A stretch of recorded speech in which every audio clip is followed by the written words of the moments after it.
Alright all, and welcome back to a new video on the Day 3 final selections preview for the Leopardstown Christmas Festival, and also looking at some of the racing from Limerick as well. A very trying day up at Leopardstown today. Plenty of seconds between Leopardstown and Limerick. I think I had 6 throughout the entire selections. From being beaten a nose in the last at Leopardstown to being beaten a couple of lengths. Three Stripe Life didn't get much of a run. There was just an awful lot that went wrong, which meant we had a losing day. We're still up on the week so far, so fingers crossed that can continue to be the case. But yeah, no, it was just frustrating. It was a kind of knock your head off the wall sort of day. Very close, so therefore we weren't far off.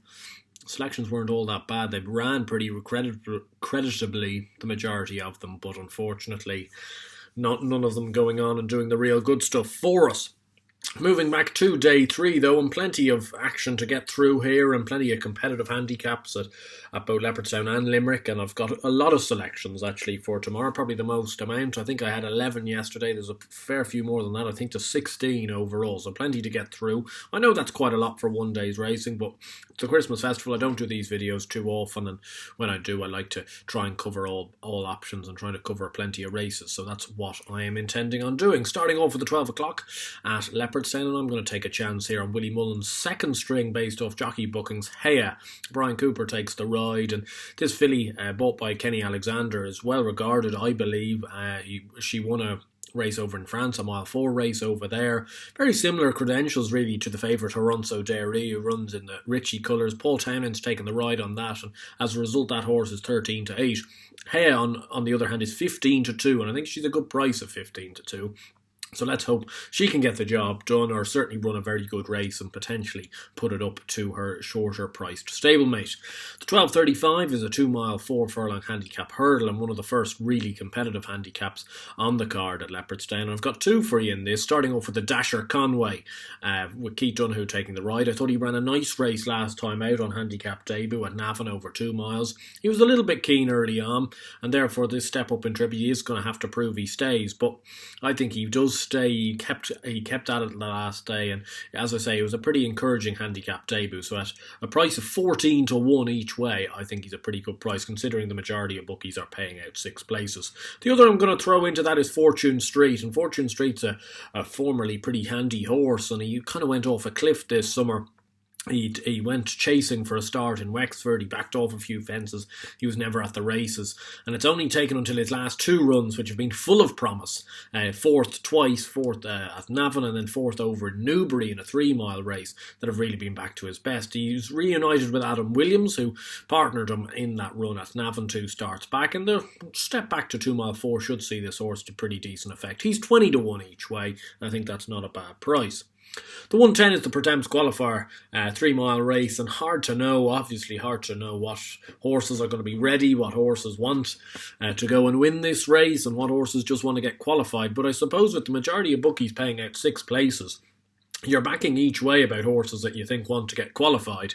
And I'm going to throw 3 darts at this, and maybe it's remiss of me to be throwing 3 darts at such a competitive race, but I kind of couldn't get between these 3. I couldn't get them down to 2, so as a result I am going to play all 3. Gentlemansgame being the first one at 12-1 for Mouse Morris and Aidan Coleman. I thought this horse was going to run in the 3 mile grade 1 hurdle, which we'll discuss in a minute's time, but instead goes for the handicap option off a mark of 143. We haven't seen him this year so far, but last time out he was second to Galopin Des Champs in a grade 1 over 3 miles at Punchestown, so he could well be up to this. He could well be a much better horse than 143. I don't know how they're going to ride him. Are they going to try get this horse qualified, or are they going to try and win the race and maybe see it as a stepping stone up to maybe a Galmoy hurdle and onto the stairs? I'm not so sure how they're going to ride him, but at 12-1 I'm willing to take that chance. He might be too good for these.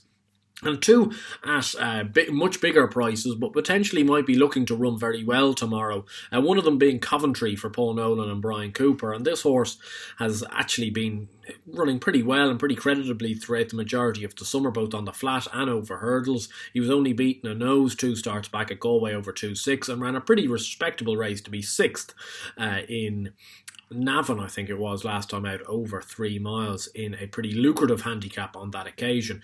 Cooper's back in the saddle this time round, and he seems to suit this horse quite nicely. He's a careful jumper, but I think the stepping up to 3 miles has suited him, and the slightly slower tempo has allowed this horse get into a better type of rhythm. So at 25 to 1, considering obviously Connections used this path with Mrs. Milner last year to place in this race and then on to win the Pertemps, he's just a little bit of an interesting one, and I'd certainly be keeping my eyes wide open.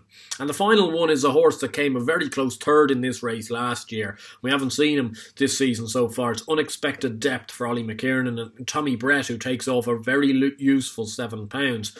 This horse ran twice over this course and distance last year when finishing third in this race, only just denied by Dandy Mag and the Boss's Oscar, before finishing second in the 3 mile handicap hurdle at the Dublin Racing Festival behind May's Runner, well clear of third. So he likes this course and distance.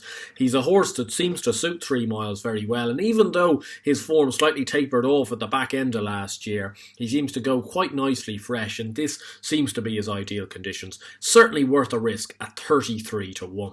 The 145, the 3 mile grade 1 hurdle, going to keep it pretty short and sweet on this. I'm going to be backing Flooring Porter at 11 to 4 for Gavin Cromwell and Danny Mullins. I think he's the class act in the race. I'm just not so sure about Classical Dream. Classical Dream could wipe us aside, but at the same stage, if he's not right at the races, I think Flooring Porter is the beating of the rest of these. He'll go out in front. He has his own way of going from A to B. He's a little bit odd. He's a little bit strange, but I think he's not a bad price, especially at 11 to 4. The 220 is the Big Savills Chase race, just one in this again. Aplutar I think will probably win, but at 4 to 6 I'm not going to risk backing him, especially considering Henry's horses have been a little bit hot and cold this week so far. And instead going to back Tell to Work at 8 to 1. I think he's a solid horse. I think he runs very well this course and distance. He's won 3 grade 1s over this course and distance before. And with Jack Kennedy being the magic man on top of him, I think he could go very close. The 255 race, Beginner's Chase over 2 mile 5. Galopin Des Champs in this should take a lot of beating. He's 5 to 4 opened up as the best price. I think that takes a fair whack of beating, and I think he should win. And the 330, the final race, the bumper on the card, Music Drive for Gordon Elliott and Harry Swan at 9 to 4. Interesting that Barry O'Neill goes down to ride Gordon's horse at Limerick. Willie Mullins has another unraced bumper horse, and unfortunately a Mullins unraced bumper horse killed me today by getting up by a nose to beat our horse. For Elliott and O'Neill. On this occasion, though, Harry Swan takes the ride. Music Drive was a point-to-point winner, and I do tend to like siding with point-to-point form rather than unraced horses. So Music Drive at 9 to 4. The two of them seem to be well clear. Moving on down to Limerick, where I've got 5 for you, and 5 decent enough prices as well. Starting off the 1220, the opening maiden hurdle, and I'm going to take a chance on the well-regarded and well-bought Gatsby Grey at 6 to 1. He won a bumper last year for the Queelies, beating a horse called the Carpenter, who was trained by Stuart Crawford, who's gone on to be subsequently bought by the owners group and is trained by Nicky Henderson. Hasn't been seen on the track this year, but I thought at the time that was a pretty good bumper. Gatsby Grey's been bought by the McKiernans, and I think he could be a classy horse here, and at 6 to 1 each way I'm going to play that, and hopefully Barry Brown, who's down to ride this horse and the horse in the next race tomorrow, can have a lucrative day. And that horse in the next race in the 1255 is Supreme Jet at 10 to 3, and his form got a noticeable boost with Eric Bloodaxe winning the grade 2 down in Limerick today. I think he takes a fair bit of beating in this. Fame After the Glory is the favourite. He was second to a horse I like as well, Gordon Die last time out, but Supreme Jet shaped really nicely on hurdling debut, and I think these conditions are sure to suit. 10 to 3 looks a good price.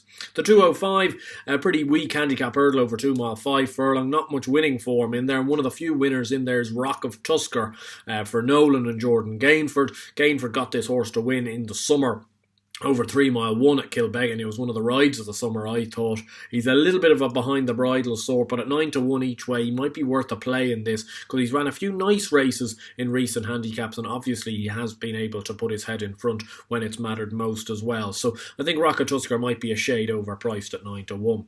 The 240 is the Tim Duggan handicap chase, and a horse that I put up on Which Bookie for the Paddy Power was 10-10, and he didn't get entered in the end. Instead, he goes down this route. I think he's got an equally good chance of 142. 2.5 miles probably suits him a hint better than 3 miles, and I think he's been laid out for this race with the Dempseys in having this in mind. He goes well pretty fresh, and I think at 6 to 1, he's not a bad price. And the final one, the 310, the 3 mile handicap hurdle, a horse that won on this card last year. He took out the 205 race last year, was Itsnotinit for Paul Nolan at 15 to 2. I think this horse is far too overpriced. I know he was off a basement mark last year when Phil Enright rode him home, but he absolutely coasted in. And you do get horses that become Limerick heavy ground specialists. And I think this horse had a pipe opener a few weeks ago. This seems to be a bit of a plan to get him back onto this card and hopefully get another win into him. He's a huge horse. I remember going down to Paul's yard and thinking, how on earth has this horse not gone over a fence? He's a massive horse.